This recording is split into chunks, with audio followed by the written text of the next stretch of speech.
आज की स्लाइड में मैंने कुछ ना एग्जाम्पल भी इंक्लूड किए हैं। ठीक है, तो वो मैं आपको बताता रहूँगा। जैसे फॉर एग्जाम्पल ये हमने एक लास्ट स्लाइड में देखा था, रिस्क टेबल एक कैसे बनाते हैं। ठीक है, तो उस हवाले से था कि कोई रिस्क होता है, रिस्क क्या हो सकता है, रिस्क ये हो सकता है। ठीक है, आपके पास या इनमें से कोई आपके पास जो है क्वेश्चन भी रिस्क हो सकता है, तो इसको आपने आइडेंटिफाई करना होता है। लेकिन मेनली आपके पास ये वाले रिस्क होता है। अगेन अब आपने जो बातें सुननी है वो पेपर पॉइंट ऑफ व्यू के हवाले से सुननी है। आपकी इस वक्त कोई भी आईडी है, किसी से भी कंसर्न है, क्लास हम लोगों की थ्योरी एक एक बची है। उसमें तो मैं रिपीट करूंगा ही जो चीज़ें होंगी इम्पोर्टेंट। लेकिन यह है कि आज की क्लास जो है जहाँ तक हम लोग कर लेंगे, तो मैं एज्यूम ये करूँगा कि हम उसके बाद ही अगर क्लास में हुआ, वरना मैक्सिमम जितना भी हो सकता है हम इसको ट्राई करेंगे कि यहाँ पे हम इसको मतलब मैक्सिमम कवर कर सकें। ये हम लोगों ने कुछ प्रोजेक्ट रिस्क आइडेंटिफिकेशन हम लोगों ने देखे थे। इसमें प्रोडक्ट साइज था, बिजनेस इम्पैक्ट था, कस्टमर कैरेक्टरिस्टिक्स था, प्रोसेस डेफिनेशन थी, development environment, technique technology build, staff size and experience. तो ये मैंने, अगर आपको याद हो तो, आपसे क्विज में भी पूछा था ना। ठीक है, तो इसके हवाले से ये था कि ये आपके पास रिस्क रिजेक्शन की भी हवाले से हमने बात की थी और वो भी हमने डिस्कस किया था। अच्छा, जो लोग रीनेम हो सकते हैं वो लोग अगर रीनेम होकर अपनी आईडी भी लिख लें क्लास की तो अच्छी बात है। हालांकि ये मैसेज मैंने किया था अभी वेटिंग लिस्ट में भी किया था, लेकिन आप लोगों को समझ नहीं आ रही थी, तो मैंने इन तो कर लिया है। लेकिन थोड़ी देर के बाद ना में भी पॉसिबल अगर आप रीनेम नहीं हो रहे। दूसरी बात ये कि मैसेज अगर करना है आपने एवरी वन पे नहीं करना, बता रहा हूँ मैं, आपने जो है होस्ट पे करना है। इस चीज़ का भी ख्याल कीजिएगा। तो आपके पास जो है इसके अंदर जब रिस्क टेबल बनता है तो हम रिस्क इधर मैनेज कर लेंगे। ठीक है, इधर जो हम रिस्क मैनेज कर रहे होते हैं, क्या उसकी प्रोबेबिलिटी है कि वो ऑफर होगा वो, तो उसका इम्पैक्ट, ये वैसे कॉस्ट होती है, इम्पैक्ट जो है वो क्या होगा। और ये रिस्क में एजुकेशन है, मॉनिटरिंग है और मैनेजमेंट है। ये 3M मैंने कहा था, मैंने बोला था इसकी फुल फॉर्म जो है वो आप लिखें। तो ये उस हवाले से है कि ये जो है ये एक्चुअली होता है कि ये डिस्क्रिप्शन होती है कि किस तरीके से जो हम इसको अवॉइड करेंगे, उसको कैसे मॉनिटर करेंगे और उसकी मैनेजमेंट कैसे करेंगे। ठीक है, ये उस हवाले से था। तो इसको अब देखते हैं। ठीक है, अब इसके अंदर ये है कि जैसे फॉर एग्जांपल हमें एक रिस्क जो है वो करना है, या मैंने ये पिक्चर क्लियर नहीं है, लेकिन मैं अगर इसकी हो सकेगी तो और पिक्चर क्लियर आप लोगों को दे दूंगा। लेकिन अभी फिलहाल ये है कि इसके अंदर जो बहुत कुछ हमारे पास है देखने के लिए या पढ़ने के लिए। ठीक है, होस्ट में आप मैसेज अभी जाके चैट के ऊपर एवरीवन करके और फिर उसको होस्ट कर दें। जो लोग अपने क्लास आईडी के साथ नहीं है वो रीनेम करके सिर्फ चाहे 3 वर्ड लिख दें, 3 फिगर लिख दें क्लास आईडी के, लेकिन लिख दें। देखें आप लिस्ट में भी आ रहा होगा, सब बच्चों ने तकरीबन कर दिया है। जो लोग विदाउट नेम है और विदाउट जो है वो आईडीज हैं वो भी अपडेट क्लिक कर लें। यहीं से ऑप्शन आपको अवेलेबल होगा, और यहीं से देख लें। I think so without leaving है, ये लिविंग के बगैर ही आप कर सकते हैं। तो ये ज़रा मैं इसको कोशिश करता हूँ कि आपको भी विजिबल हो जाए। ये एक एग्जाम्पल है रिस्क टेबल की। ठीक है, अच्छा, हर बात जो देखनी है वो ये इस पॉइंट से देखनी है कि एग्जाम पॉइंट ऑफ व्यू से इम्पोर्टेंट है। अब मैं हर बात पे नहीं कहूँगा कि ये इम्पोर्टेंट है या ये इम्पोर्टेंट नहीं है। ठीक है, ये जो है आपने देखनी है इसके अंदर। मैं आपको एक एग्जाम्पल जो है वो दे रहा हूँ, और इसी के अंदर मैं आपको मजीद एग्जाम्पल भी दे दूंगा। देखिए ये रिस्क फैक्टर्स हैं। ठीक है, जो कि आइडेंटिफाई है एक्चुअली क्या है, एक रिस्क टेबल। तो ये बनता कैसे है वो मैं आपको बता रहा हूँ, ताकि इससे रिलेटेड कोई क्वेश्चन हो आप लोग तो आप इजीली उसको मैनेज कर सकें। मतलब वो चीज़ आपके लिए नई नहीं हो कि पेपर में आ रही है या नहीं आ रही। तो क्या पेपर में आएगा क्या नहीं आएगा वो एक अलग बात है, लेकिन ये जो है आपको नॉलेज होनी चाहिए, ताकि आप जितने भी नंबर ले सकें लें। आपको पता है कि इसमें सॉफ्टवेयर इंजीनियरिंग में कुछ बच्चों को छोड़ के और ज़्यादातर जो मार्क्स हैं वो सही नहीं है। बाकी ये कि क्विज़ेस में विड्रॉ हुए और प्रोजेक्ट में भी कुछ कुछ लोगों ने जो है वो इस तरीके की एक्टिविटीज़ की है, उस वजह से हाँ फर्क पड़ेगा। तो अब एक एक ये वाइड है कि फाइनल एग्जाम जो कि 40 मार्क्स का होता है, और वो इंटायरली आपके रिजल्ट को जो बिल्कुल कम्प्लीटली चेंज भी कर सकता है ना। इवन फेलियर को जो पास में लेके जा सकता है, जो लो ग्रेड होते हैं उन्हें भी आपके पास एक अच्छा ग्रेड दिलवा सकता है। अब आपने जो है उसको जो है वो आपने मैसेज करना है, ठीक है। तो ठीक है, उसको आपने कैश करवाना है इसको, इस चीज़ को। तो देखें, मैंने टाइम टेबल देखा था, 5 तारीख को हमारा जो है वो पेपर है, ठीक है। ये मुझे प्रॉब्लम इसकी वजह से हो रही है, पार्टिसिपेंट का जो है टेबल, ये इसलिए देखना था। लेकिन ये मैंने जितना कर सका इसको और मैं साफ करूंगा तस्वीर को। अब एक एग्जाम्पल देखते हैं इसमें, कस्टमर रिक्वायरमेंट। सही है, इसमें आ रहा है मीटिंग में नजर कौन आ रहा है। बस अब इसमें यही होता रहेगा, मैं एडमिट एडमिट ऑली पे क्लिक करता हूँ और ठीक है। कोशिश करें, कोई काम की बात हो तो मैसेज करें। मैं ज़रा चाह रहा हूँ कि आज हमारा टाइम ज़्यादा से ज़्यादा जो है ना टॉपिक्स को कवर करने में जाए। अभी ये एक और स्टूडेंट है, आई हैं, तो वो सिर्फ अपने आईडी के साथ आए हैं। खैर कोई बात नहीं, वो मुझे पता है, लेकिन फिर ये श्योर हो जाता है कि वो बंदा हमारी ही क्लास का, क्योंकि अभी ये सब क्लास का है, उसमें फिर प्रॉब्लम होती है। मैंने अनम्यूट किया हुआ है, ठीक है। अगर आपने मैसेज करना है तो डायरेक्ट जो वो करेंगे। तो ये देखें, ये चल रहा है वेटिंग रूम में, मैं करता रहा हूँ बैठ के ना, आपको नहीं समझाऊँ। अच्छा देखिए, tool could not communicate with already existing API. ये कल गौर से सुनना है, मैं एग्जांपल दूंगा और इसी एग्जांपल को आगे कंटिन्यू करूंगा, ठीक है ना। तो टूल जो है वो एपीआई से कम्युनिकेट नहीं कर रहा, जो एग्जिस्टिंग एपीआई है जो प्रोजेक्ट में यूज हो रही थी, तो वो नहीं कर रहा है। इसका कितना, इसका जो अगर प्रोबेबिलिटी देखें तो वेरी हाई है, ठीक है। एक बात ये हो गई। दूसरी बात ये कि इम्पैक्ट रेटिंग ये भी हाई है, और जो प्योरिटी है वो 1 to 10 है, ठीक है। ऐसे नॉर्मली इसमें हम किससे 1 to 5 तक ही करते हैं, लेकिन ठीक है, ये एग्जाम्पल इन्होंने 1 to 10 रख दी है, तो ठीक है, इनका अपना प्रोजेक्ट के हवाले से हो गया। और एक ऑनर है कि ये प्रोजेक्ट में दे रहे हैं। तो ये एक रिस्क आइडेंटिफाई हो गया है, सही। ये रिस्क आइडेंटिफिकेशन टेबल के अंदर हमारे पास आ गया है, ठीक है। तो ये जो है इसकी एग्जाम्पल थी कि रिस्क टेबल कैसे करते हैं, रिस्क, प्रोबेबिलिटी, इम्पैक्ट, और फिर RMM किस तरीके से डिफाइन करता है। तो मैं आपको ये जाना के विच कंप्लीट एग्जाम्पल जो है हम इसको देखेंगे किस तरीके से जो हम करते हैं, ठीक है। तो अच्छा, इसमें गिवन है मल्टीपल, ठीक है, बता रहा हूँ मैं। प्रोडक्ट रिक्वायरमेंट के भी हवाले से है, कस्टमर रिक्वायरमेंट के भी हवाले से। मैं अभी आपको एक डिटेल से बता रहा हूँ, और फिर उसी को जो है वो मैं एक्सप्लेन भी करूंगा, और उसी के ऊपर जो हम बाकी जो फैक्टर्स हैं उसको अप्लाई करेंगे, ठीक है। तो ये मैंने आपको बता दिया था कि ये 3 कंपोनेंट होता है। तो देखिए, अब इसका जो है वो सिर्फ इसी का है कि technology does not meet specification, क्योंकि वो एपीआई जो वो मीट नहीं कर रही है, उसकी वजह से अब हमने ये जो है इसका RMM किस तरीके से बनाते हैं उसकी एक एग्जांपल अभी आपके सामने है, ठीक है। तो इसको देखें, in order to prevent this from happening, ठीक है। पहली बात तो ये कि हम अवॉइड करेंगे। तो ये डिटेल जो है वो आपने जरा पर से देखनी है और समझनी है।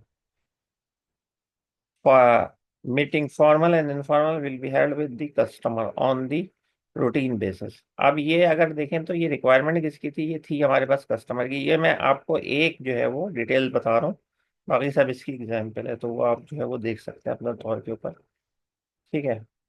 वो ये कह रहे हैं कि जी आप फॉर्मल और इनफॉर्मल मीटिंग, तो फॉर्मल तो वो होती है कि जो आपके पास मतलब ये कि प्री डिफाइन होता है, जिसका टाइम वगैरह सब कुछ जो हमने तय किया हुआ होता है। और इनफॉर्मल ये है कि आप जो है वो मतलब एक एक्स्ट्रा मीटिंग जो है उनसे आप रख लें, और फिर जो है वो आप उनसे बात करें। इसके लिए ये है कि बाकायदा एक मीटिंग नहीं होती जिसका पहले से टाइम वगैरह सेट नहीं होता, सही। इससे क्या होगा, इससे नेगोशिएशन होगा, और नेगोशिएशंस के ऊपर जो है वो आप उनको एक्चुअल बात बताएंगे, रीजन बताएंगे।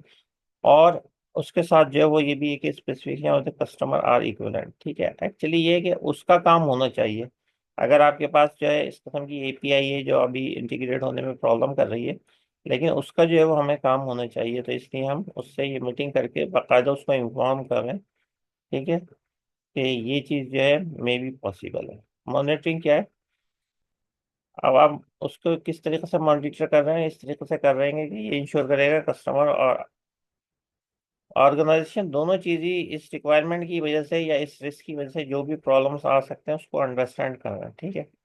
और एक्चुअली जो बेसिक इसके अंदर रिक्वायरमेंट है, असल में मैं दोनों तरफ मेरा जहन चल रहा है, एक तो एडमिट ऑल भी कर रहा हूँ और एक आप लोगों को समझा भी रहा हूँ, इसलिए जो है वो कभी उधर चले जाता हूँ। हाँ, तो ये है कि अब आप जो है क्या करेंगे, the meeting with the customer should ensure that the customer and our organisation understand each other and the requirement for the product. Means ये कि इस रिस्क के इन्वॉल्व होने के बाद जो है वो आप ये मॉनिटर कर रहे हैं कि आप जो है वो जो भी रिक्वायरमेंट है उसको फुलफिल करते हुए, चाहे इस टेक्नोलॉजी के इम्प्लीमेंटेशन हो पाए या नहीं हो पाए, जिसका जो है एक रिस्क आ गया है, तो वो जो है मीट नहीं कर रही है कि आपके पास जो करंट एपीआई है उससे मीट नहीं कर रही है, फिर भी जो है आप इसको किसी भी सूरत से मॉनिटर करते हुए मतलब सक्सेस की तरफ लेके जाएं, कि कोई और अल्टरनेटिव ढूंढें जिसकी वजह से जो है ये आपके पास जो है रिस्क बिल्कुल मिनिमाइज हो जाए। ठीक है। अच्छा, इसके बाद इसके अंदर जो है वो मैनेजमेंट क्या है। मैनेजमेंट इसकी ये है कि डेवलपमेंट टाइम, जो आपके पास डेवलपमेंट टीम है, जब वो उसको रियलाइजेशन इस बात की हो गई है कि जो स्पेसिफिकेशन है वो थोड़ी सी डिफर हो गई है, जो कस्टमर है, तो उसको फौरन नोटिफाई कर दिया जाए। सही है। और उसके साथ जो जो आपके पास प्रॉब्लम ऑकर हो सकती है उससे भी उसको इन्फॉर्म कर दिया जाए। और उसके साथ जो है वो आपके पास मीटिंग इसके अंदर भी होगी डेवलपमेंट टीम की और कस्टमर की। ठीक है, कि ये जो है किस तरीके से रिजॉल्व होगा, लेकिन एक्चुअल बात ये है कि कस्टमर को क्या चाहिए होता है। अब आप इधर सुने इसकी जो एक्चुअल इसका सोल्यूशन है वो ये, कस्टमर को क्या चाहिए होता है, कस्टमर को सोल्यूशन चाहिए होता है। ठीक है, उसकी रिक्वायरमेंट जो है वो फुलफिल होनी चाहिए। अभी हमने देखा कि जो टूल आप बनाने के लिए जा रहे हैं वो could not communicate with already existing API. जो भी आपके पास अभी एपीआई, फॉर एग्जांपल सपोज करें कि गूगल मैप की एपीआई है या इस टाइप की कोई एपीआई है, थर्ड पार्टी एपीआई है, वो आप इंटीग्रेट करने के लिए जा रहे हैं, लेकिन कस्टमर ने जो टूल बनाया है उसके अंदर वो इंटीग्रेट नहीं हो पा सकती किसी भी रीजन से, टेक्नोलॉजिकल फैक्टर है, तो उसके लिए आपने जो उसको रिस्क को उसकी प्रोबेबिलिटी चेक करी, इम्पैक्ट उसका देखा कि वो भी हाई है, और उस बेसिस के ऊपर जो है वो आपने ये। ठीक है। अच्छा, ये जो होता है मेडिकेशन मॉनिटरिंग मैनेजमेंट, ये जनरली हम इन रिटर्न लिखते हैं। सही है कि ये जो चीज़ ऑफर हो गई है और उसको उसका जो है वो किस तरीके से हम अवॉइड करेंगे, उसको किस तरीके से हम मॉनिटर करेंगे और किस तरीके से जो मैनेज करेंगे। तो ये जो आपके पास ये वाला पोर्शन है, ठीक है, प्योरिटी के बाद, यानी कि ये वाली चीज़, ये रिस्क जो है वो हमने आइडेंटिफाई किया कि ये जो है एपीआई जो है वो मीट नहीं कर रही रिक्वायरमेंट। प्रोबेबिलिटी जो है वो कितने परसेंट है, ये परसेंटेज में भी आ सकती है, इसका इम्पैक्ट क्या पड़ेगा, और क्या आपने इसके सोल्यूशन के लिए किया है। ठीक है, ये जो तीनों कंबाइनली इनका पर्पस क्या होता है कि हम जो है इसके सोल्यूशन के लिए क्या कर रहे हैं, तो उसकी डिटेल या डिस्क्रिप्शन लिख देंगे। ठीक है। अच्छा, ये जो वर्ड बाय वर्ड भी इसकी गिवन है कि कैसे हम अवॉइड करेंगे और कौन से फैक्टर हैं जिसको हम ट्रैक करेंगे ताकि वो जो है उसको मॉनिटर किया जा सके उससे इसको। और थर्ड एंड फाइनल ये है कि उसकी मैनेजमेंट जो है वो कैसे करेंगे, यानी कि कौन सी हम प्लानिंग करने के लिए जा रहे हैं। हो सकता है आप जो है कोई अल्टरनेटिव एपीआई उसके लिए यूज कर लें जो सेम फंक्शन जो है वो प्रोवाइड कर रही हो, लेकिन जो है वो आपके पास यूजर की रिक्वायरमेंट जो है वो पूरी कर दे। तो इस चीज़ को जो है वो हम कंसिडर करते हैं। रिस्क एक्सप्लोजर के हवाले से मैंने बताया था, और इसकी की जो है लास्ट टाइम एक जो है वो हमारे पास कैलकुलेशन या एक प्रॉब्लम जो है वो रह गई थी। ठीक है, मुसलसल मैं जो हूँ इसके अंदर लगा हुआ हूँ कि वेटिंग रूम के अंदर जो है वो इसके अंदर कोई ऑप्शन होना चाहिए ऑटो का, लेकिन फिर वो नज़र नहीं आएगा कि कौन आ रहा है, फिर कोई अवामी अवामी लोग भी आ जाएंगे। फिर risk exposure is equal to probability into cost, ये हम लोगों ने लास्ट टाइम हम लोगों ने किया था। और मैंने क्विज में आपसे पूछा था, कोई न्यूमेरिकल नहीं पूछा था, इसलिए मैंने आपसे बोला था सिर्फ ये क्या होता है ये बता दें आप, जो रिस्क एक्सप्लोजर का था। ठीक है, तो इसके अंदर क्या है। अच्छा, अब ये एक प्रॉब्लम समझते हैं, हमारे पास दो एग्जाम्पल है। इसके अंदर जो है वो हमारे पास एक एग्जाम्पल उसी केस की है, एपीआई वाली। ठीक है, अगेन ये पिक्चर जो है वो थोड़ी सी प्रॉब्लम कर रही है, लेकिन ये इसको मैं बिल्कुल सही कर दूंगा। इसमें भी कैलकुलेशन हुई हुई है। सही है, हमने जो इसके अंदर भी रिस्क एक्सप्लोजर जो है वो कैलकुलेट किया हुआ है। और एक ये है जो लास्ट टाइम मैं आप लोगों को एग्जाम्पल दे रहा था, तो अभी फिलहाल मैं आपको ये वाली एग्जाम्पल दे रहा हूँ जो लास्ट टाइम दे रहा था। ठीक है, ये सेम एग्जाम्पल है, बस ये कि कुछ वैल्यूज का फर्क है। और ये वाली जो एग्जाम्पल है ये किससे रिलेट कर रही है? ये इसी केस से रिलेट कर रही है, technology does not meet specification.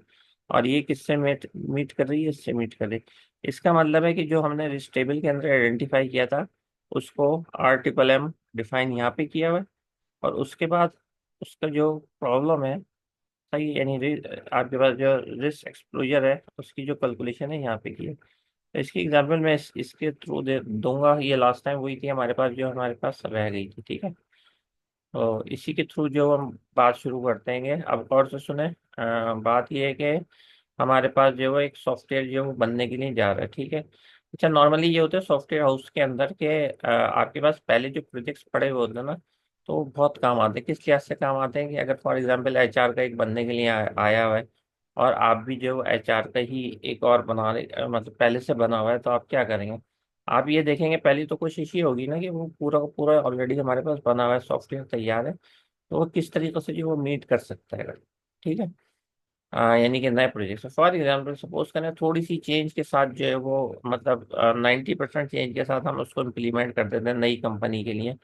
तो आप अंदाजा करें हमारे कितना ज़्यादा टाइम सेव हो रहा है, मतलब कॉस्ट सेव हो रही है, कितने एफर्ट सेव हो रहेंगे, ठीक है। और असल बात ये है कि आपके पास जो प्रोग्रामिंग का भी वो पर मंथ लेके आए, या पर मंथ का जो है वो भी आपके पास जो उसका एक्चुअली जो कॉस्ट है वो कम होती चली जा रही है। तो ये है हमारे पास एक एडवांटेज, इसको हम कहते हैं कि रीयूज करना ना। तो रीयूज के अंदर हम ये फैसिलिटी गेट गेट कर सकते हैं। सिंपल सी एग्जांपल, ये आपने कोई सिस्टम बनाया, अकाउंटिंग सिस्टम बनाया।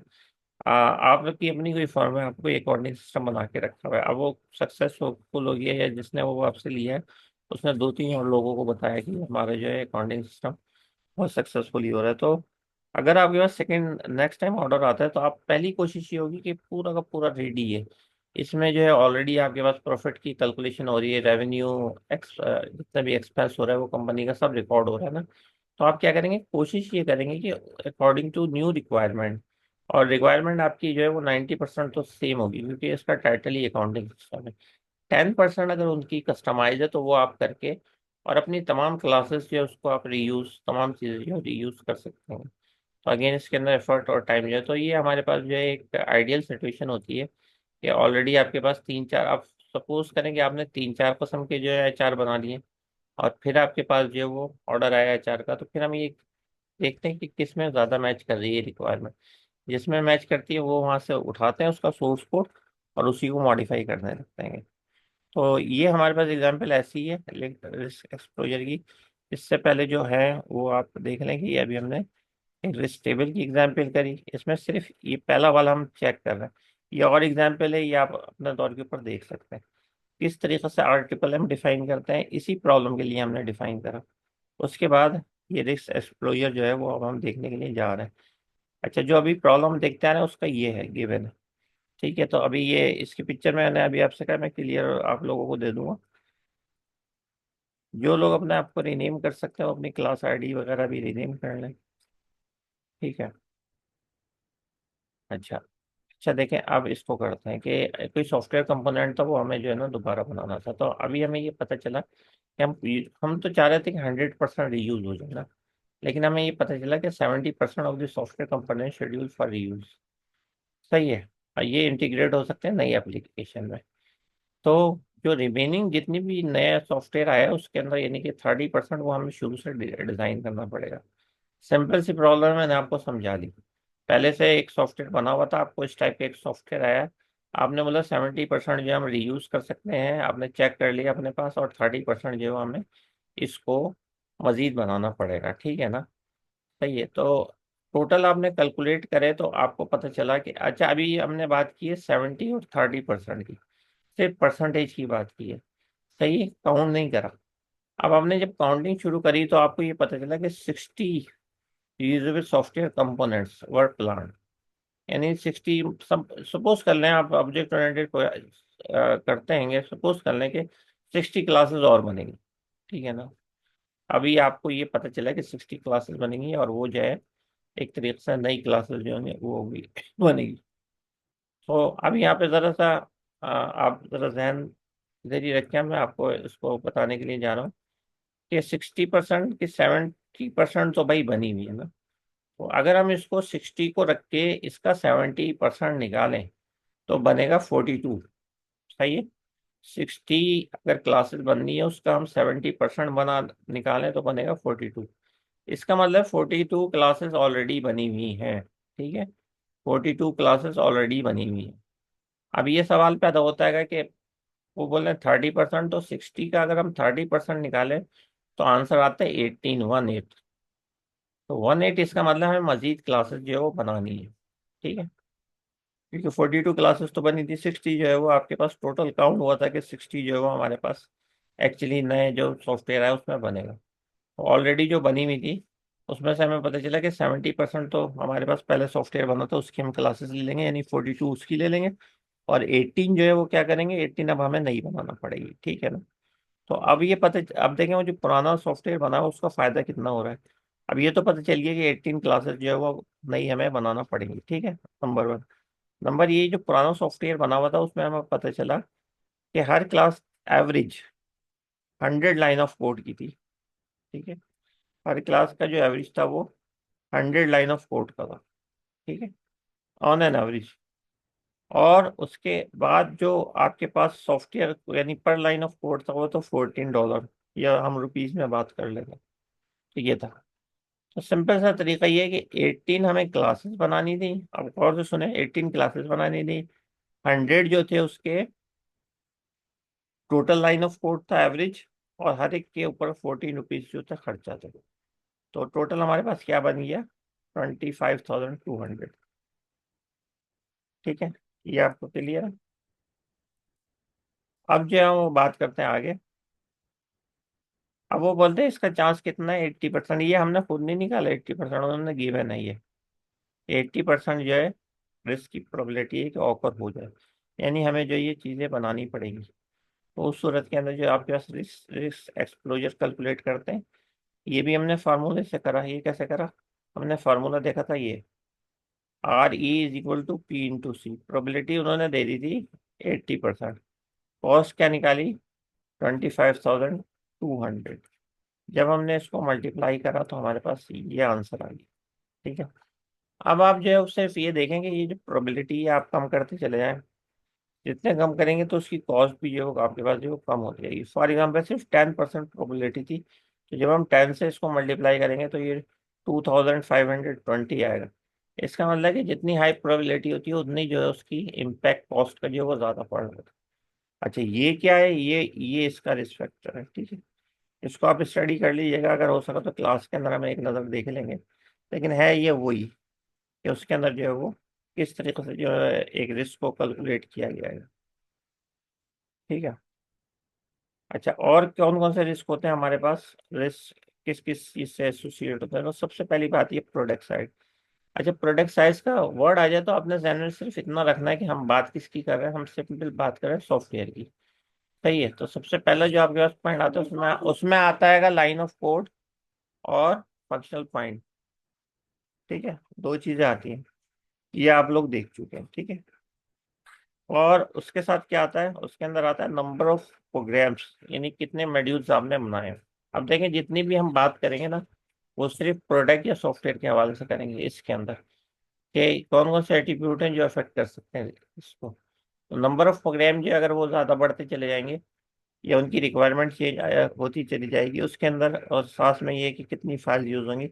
अब ये फाइल्स अगर आप, जो मैंने आपको सिखाई थी पीएफ में, वो क्या थी, डेटा फाइल थी, वो डायरेक्ट हम हार्ड डिस्क पे सेव करते थे। आपने बाद में क्या पढ़ी, डेटाबेसेस। तो फाइल जो है वो दोनों तरीके की हो सकती है। कितनी जो है ट्रांजेक्शन स्क्रीन वगैरह बनेंगी। ठीक है, यानी कि ट्रांजेक्शन का सिंपल मतलब कितने रीड राइट ऑपरेशन होंगे, कितनी दफ़ा फाइल में सेव हो रहा है डेटा। तो ये सारी चीज़ें जो है ये एस्टिमेटेड साइज ऑफ प्रोडक्ट, इससे भी एसोसिएट होता है रिस्क हमारे पास। उसके अलावा, सही है। अच्छा, ये इंपॉर्टेंट पॉइंट है, ये एक तीसरा फैक्टर है कि आपके पास, जैसे अभी हमने एग्जांपल पढ़ी ना, हमें प्रॉब्लम हुई। क्या प्रॉब्लम हुई कि हमें जो है वो 18 आपके कंपोनेंट और बनाना पड़े। तो इसका मतलब है अगर आपके पास एक नया प्रोजेक्ट आया और पुराना आपके पास प्रीवियस आपके पास वो प्रोजेक्ट पड़ा हुआ है, तो नया नया आपने कितना चेंज लेके आना है। तो इसकी एग्जांपल तो हम देख चुके हैं, अभी कैलकुलेट भी कर चुके हैं। ये जो 80% वाली एग्जांपल देखी थी ये अभी हम देख भी चुके हैं कि क्योंकि वो प्रीवियस से कितना था हमारे पास, 70% वही था, 30% जो था वो हमें उसको मजीद बनाना था। तो ये इसकी एग्जाम्पल हम देख चुके हैं, सही है। अच्छा, इसका साइज ऑफ डेटाबेस भी आपके पास जो है काउंट करता है, ठीक है। साइज ऑफ डेटाबेस किस लिहाज से काउंट करता है, जितना जितना साइज बढ़ता चला जाता है तो उसके अंदर उतनी ज़्यादा वो डेटाबेस हैवी हैवी होती रहती है। फिर जब हम रीड राइट ऑपरेशन कर रहे होते हैं तो वो आपके पास तो, अगर कोई बड़ी कंपनी है अपना बड़ा प्रोजेक्ट बना रही है, तो जाहिर बात है उसके अंदर जो नंबर ऑफ रिकॉर्ड है वो हो गया। और स्पेशली चलें, एम्प्लॉयज़ के नहीं होते, लेकिन जो एक चीज़ है वो आपको ये याद रखनी चाहिए इसके अंदर कि ये चीज़ है, ये डेली ना थाउजेंड्स में हो रही होती है। जैसे कोई सुपर स्टोर है, उसके ऊपर कितने कस्टमर आ रहे हैं, बहुत सारे आ रहे हैं, तो ये ट्रांजेक्शन है, ये आपके पास बहुत बहुत फास्ट जो है वो उसका साइज इंक्रीज करती है, ठीक है। अच्छा, उसके बाद नंबर ऑफ यूजर, ज्यादा यूजर होंगे, देखें ज्यादा यूजर होंगे ज्यादा टर्मिनल के ऊपर काम करेंगे, ज्यादा अगर टर्मिनल के ऊपर काम कर रहे हैं तो एक्चुअली जितने नंबर ऑफ यूजर बढ़ते चले जाएंगे तो उसकी एक और जो क्राइटेरिया होगा परफॉर्मेंस का, तो परफॉर्मेंस जो है कहीं डिक्लाइन ना हो, ज्यादा यूजर आ जाए, आपका सिस्टम बैठ ना जाए, यानी कि वो जो है उसकी प्रोसेसिंग कैपेबिलिटी स्लो ना होती चली जाए। तो ये भी एक फैक्टर होता है, ठीक है। अच्छा, ये हमें शुरू से करते हुए आ रहे हैं कि जी जितनी चेंजेस हो गई बिफोर डिलीवरी, अच्छा कभी कभी आफ्टर डिलीवरी भी चेंज करना पड़ती है, तो ये तो एक बड़ा रिस्क होता है। तो इसको रिस्क को कवर करने के लिए तो हम शुरू से यही कहते हैं कि पहले रिक्वायरमेंट को समझें और उसको फाइनलाइज करें। मैक्सिमम थोड़ी बहुत चेंजेस तो चलते हैं, सही है। और अमाउंट ऑफ रीयूज सॉफ्टवेयर, तो अगर जितना, अगर मतलब ये है कि आपके पास पहला सॉफ्टवेयर बना है उसको आप रीयूज करने के लिए जा रहे हैं, तो जितना ज़्यादा आपका सॉफ्टवेयर रीयूज होगा उतनी रिस्क कम होती चली जाएगी। और जितना ज़्यादा सॉफ्टवेयर जो है वो रीयूज होगा, यानी नया बनेगा और रीयूज नहीं होगा, ठीक है, रीयूज नहीं होने का मतलब है कि नया आप बनाएंगे, तो उतना रिस्क फैक्टर जो है वो बढ़ता चला जाएगा। तो ये अगेन रिपीट कर रहे हैं, ये सिर्फ था प्रोडक्ट के लिए, यानी हम सिर्फ सॉफ्टवेयर की बात की है, इसके अंदर रिस्क ड्यू टू सॉफ्टवेयर या प्रोडक्ट। अब हम बात कर रहे हैं बिजनेस के लिए ना, तो बिजनेस के लिए सबसे पहले ये है कि आपके पास उसके रेवेन्यू के ऊपर जो हो क्या होगा। अब इसके अंदर बहुत सारे फैक्टर हो सकते हैं, डिले का भी हो सकता है, अगर डिले, या फिर ये कि आपके जो प्रोडक्ट दी वो डिफेक्टिव थी, तो उसकी वजह से जो रिजल्ट है वो रिक्वायर्ड रिजल्ट नहीं आ रहा था, ठीक है। तो आपको जो प्रोडक्ट है, लेकिन नॉर्मली जो है वो ये पॉजिटिव ही इसीलिए बनवाता है कि उनका रेवेन्यू जनरेट हो, लेकिन अगर इसके ऊपर कोई निगेटिव इम्पैक्ट पड़ रहा है तो वो रिस्क में चला जाता है, ठीक है। अच्छा, क्या वो अंडरस्टैंड करते हैं जो सीनियर मैनेजमेंट है, एक्चुअली जो सीनियर मैनेजमेंट मतलब एक तरीके से ऑनर्स वगैरह है या डायरेक्टर्स है, क्या वो अंडरस्टैंड करते हैं उनको हर चीज़ की आपकी प्रोडक्ट, आपका सॉफ्टवेयर, वो हर चीज़ जो विजिबल करा रहा हो कि एक्चुअली हो क्या रहा है, सही है, क्या मतलब उनके जो है वो ट्रांजेक्शन हो रही है, क्या उनके प्रॉफिट हो रहे हैं, क्या उनके रेवेन्यू हो रहे हैं, क्या उनके एक्सपेंस हो रहे हैं, सही है। डिलीवरी डेडलाइन शुरू से हम ये चीज़ देखते हुए आ रहे हैं, इसको लेट नहीं होना चाहिए, जितना लेट होगी रिस्क जो है वो आपके पास जो है वो बढ़ता चला जाएगा, सही है। ये हम आगे भी देखेंगे कि number of customer who will use this product, ये बड़ा इंपॉर्टेंट होता है। अगेन ये आपके पास जो है उसी के अंदर आगे कि कितने यूजर जो है वो आपको यूज कर रहे हैं, ठीक है। और दूसरी बात, ये बिजनेस इम्पैक्ट क्या होगा, कि जो कस्टमर है वो अलाइन है।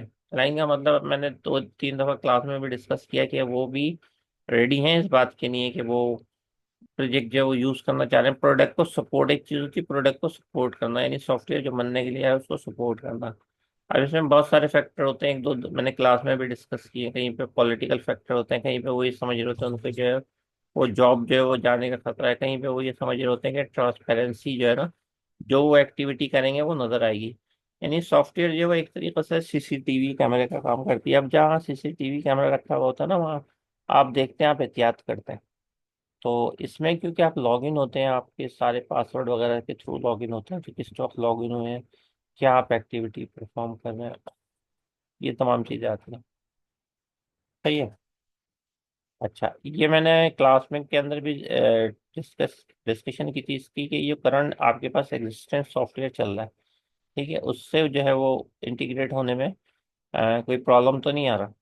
या फिर आपके पास इसकी दूसरी एग्जांपल ये है कि आपने एक सिस्टम बना हुआ है, तो वो अगर आपने जो विंडोज के लिए बनाया है, मतलब प्लेटफॉर्म इंडिपेंडेंट हो, कोई कांस्टेंट तो नहीं है, कांस्टेंट का क्या मतलब है, वो बोलने ठीक है, उनकी विंडोज के अलावा उन्होंने यूज नहीं करना। कभी ऐसे सॉफ्टवेयर की रिक्वायरमेंट आ जाती है जो जनरलाइज सॉफ्टवेयर होते हैं, आपने देखा भी होगा, जैसे हम ऑरिकल वगैरह इंस्टॉल करने जाते हैं, तो वो आपको, या क्रोम भी इंस्टॉल करने के लिए जाते हैं, तो वो आपको खुद ही जो है ऑप्शन दे रहे होते हैं कि विंडोज के लिए करना है, लिनक्स के लिए करना है। तो ये इंटर ऑपरेबिलिटी प्रॉब्लम जो है ये ऑपरेटिंग सिस्टम रिलेटेड भी होते हैं। ठीक है। और इंटीग्रेशन रिलेटेड भी होते हैं सॉफ्टवेयर में, यानी कि दो सॉफ्टवेयर को जब हम इंटीग्रेशन करने के लिए जा रहे होते हैं तो फिर प्रॉब्लम ऑकर होते हैं, उसको जो किस तरीके से जो है वो हैंडल करना है। अगेन ये जो है वो एंड यूजर, जो आपका यूजर बिल्कुल एंड के ऊपर जो टर्मिनल पर बैठ के वर्किंग कर रहा होगा, वो क्या, मतलब ये कि इसको कोई अपोज तो नहीं कर रहा, नहीं कर रहा, तो उसकी फिर बहुत सारे तरीके होते हैं। ठीक है। आपको जो रिक्वायरमेंट फेज के अंदर ही ये पता चल जाता है कि क्या क्या है, तो फिर आप उसके सोल्यूशन के लिए करते हैं कुछ ना कुछ करते हैं। सबसे बड़ी बात ये कि आप इन्फॉर्म करते हैं हायर लेवल मैनेजमेंट को, जो कि ऑनर होते हैं, कि आपका यूजर जो है वो ताउन नहीं कर रहा। तो ये यहाँ पे भी, अगर वो ताउन कर रहा है तो इसका ये मतलब है कि आपका रिस्क इन्वॉल्वमेंट बहुत ज़्यादा कम है। और अगर वो आपको जो अपोज कर रहा है, अपोज क्या होता है, इंफॉर्मेशन हाइडिंग, सिंपल, असल बात नहीं बता रहे, यानी रिक्वायरमेंट खुल के ही नहीं बता रहे ताकि प्रोजेक्ट जो है वो बन ना पाए। लेकिन जब हम सॉफ्टवेयर इंजीनियर हो जाते हैं, थोड़ी सी एक्सपर्टी हो जाती है, तो हमें नॉर्मल तो पता होता है कि एचआर में क्या क्या होगा, लेकिन वो कैसे काम करते हैं ये चीज़ जो है मजीद आप जो है वो उनसे पूछते हैं।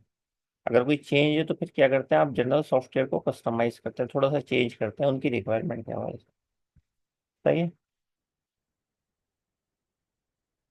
अच्छा, ये जो है आपके पास, अगर कस्टमर जो है वो आपके पास यूजर, मतलब पहले से सिस्टम यूज कर रहा है, उसको इतनी डॉक्यूमेंट की रिक्वायरमेंट नहीं होगी, प्रोडक्ट डॉक्यूमेंटेशन की रिक्वायरमेंट नहीं होगी, या एक आध ट्रेनिंग से काम चल जाएगा। लेकिन अगर जो है वो बिल्कुल नया कस्टमर है तो फिर वो आपको प्रॉब्लम जो क्रिएट होगी, तो आपको ज़्यादा से ज़्यादा documentation each and every option जो है वो विद दी, जैसे आपके पास एक हेल्प फाइल होती है उसके थ्रू जो आपको डिफाइन करना पड़ेगा। गवर्नमेंट जो है कांस्टेंट ये होते हैं कि जैसे फॉर एग्जाम्पल कोई टैक्स जो है वो नया इम्पोज हो गया, स्पेशली सॉफ्टवेयर फर्म्स के ऊपर, तो वो क्या करेगा, जो आपने रेट, जो भी आपने सॉफ्टवेयर का करा था, अब उसके ऊपर आपने कोई टैक्सेस भी ज़्यादा देने हैं। ठीक है। तो अगर ये आपके पास पहले से है, या कोई आप ऐसा सॉफ्टवेयर बना रहे हैं जिसकी टैक्सेशन जो नॉर्मल सॉफ्टवेयर से ज़्यादा है, तो उस सूरत के अंदर ये चीज़ हम कॉस्ट में जो है इंक्लूड कर लेते हैं। ठीक है।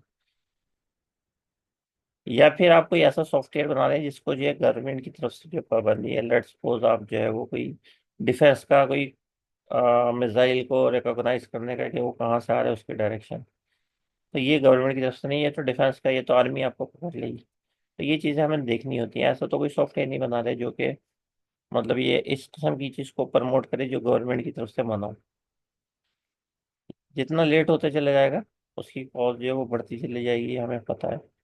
और कॉस्ट, ये हमने उस दिन डिस्कस कर लिया था कि डिफेक्टिव प्रोडक्ट्स क्या होती हैं, ये 2-3 दफ़ा डिस्कस कर चुके हैं। अच्छा, ये मीटिंग का ब्रेक है, ठीक है, बोले दिन 1 मिनट है। अब इन्होंने खुद ये कर दिया कि 10 मिनट से पहले आप दोबारा लॉग इन नहीं हो सकते, वेट करना पड़ता है। तो ये दोबारा स्टार्ट नहीं करना देते, तो आप लोग बस रेडी रहिएगा। और आपने